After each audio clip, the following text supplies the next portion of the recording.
நைட்டுங்க. நேற்று நைட்டு வந்துட்டு வெளியெல்லாம் போய் சுற்றி பார்த்துட்டு அப்படியே வீட்டுக்கு வந்தோம். சரி வந்துட்டு பார்த்தா ஒரு 4 பரோட்டா இருந்துச்சு. அந்த 4 பரோட்டா வச்சு எங்கள் மாஸ்டர் பரோட்டா மாஸ்டர்ன்றதுனால அவர் என்ன பண்ணிட்டாருன்னா கொத்து பரோட்டாக்கு ரெடி பண்ணிட்டாருங்க. சின்ன வெங்காயம் கட் பண்ணிவிட்டு வெங்காயம், பச்சை மிளகாய், கருவேப்பிலை, 2 முட்டை, ஆனியன் போட்டு எண்ணெய் ஊற்றி கடுகு போட்டு ஆனியன் போட்டு தக்காளி, பச்சை மிளகாய் எல்லாம் ஒன்றா போட்டு வதக்கிட்டு முட்டையை உடச்சி ஊற்றி நல்லா கிண்டிட்டு அதுக்கப்புறமா பரோட்டாவை தூக்கி போட்டு பரோட்டாவில் எதுவுமே மசாலாலாம் சேர்க்கலங்க. சிக்கன் மசாலா மட்டும் போட்டார். அதுக்கப்புறம் பரோட்டாவை தூக்கி போட்டுட்டு பரோட்டாவை போட்டுட்டு அதுக்கப்புறமா சிக்கன் மசாலா போட்டார். சிக்கன் மசாலா போட்டுட்டு அப்புறமா வெஜ்ஜு குருமா தான் இருந்துச்சு. அதனால் வெஜ்ஜு குருமாவை போட்டு நல்லா சூடாக நைட்டுக்கு டிஃபன் அவரே ரெடி பண்ணிட்டாருங்க.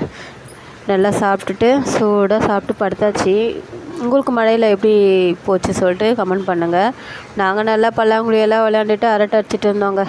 நீங்கள் என்ன பண்ணிட்டு இருந்தீங்க?